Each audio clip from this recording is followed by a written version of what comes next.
चुलबुल झा अहाँ सब गोटे के प्रणाम करे छी। आई हम एकटा सोहर गीत सुनबै छी। नीक लागत त हमर चैनल के लाइक शेयर एंड सब्सक्राइब कर देबै।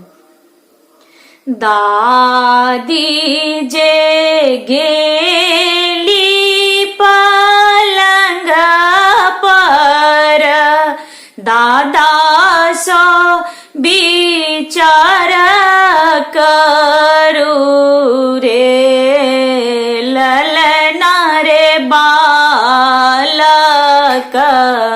अति सुकुमार भूइया लटलोटाए रे, ललना रे बालक अति सुकुमार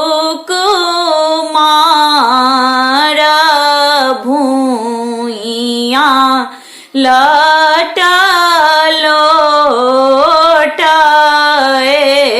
रे।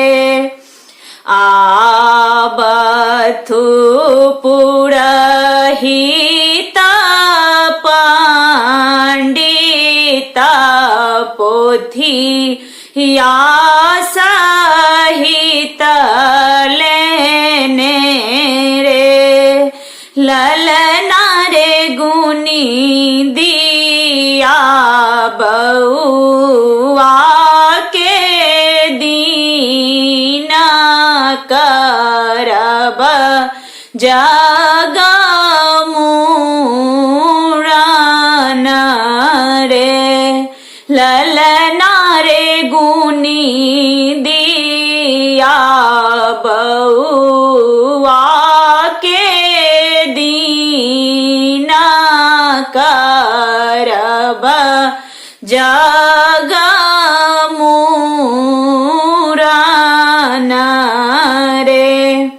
कहाँ माँ बबुआ जनम लेला, कहाँ माँ मोरन है तरे, ललना रे कोने देब होए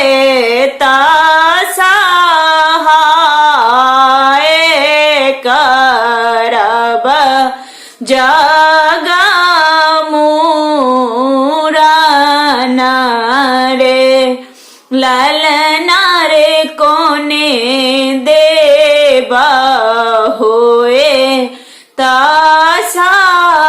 सहाय करब जगमुरन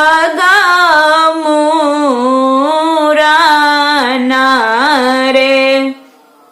घर ही में बबुआ जनम लेला, घर ही मूरन है तरे, ललना रे घर के गोसाउन है सहाय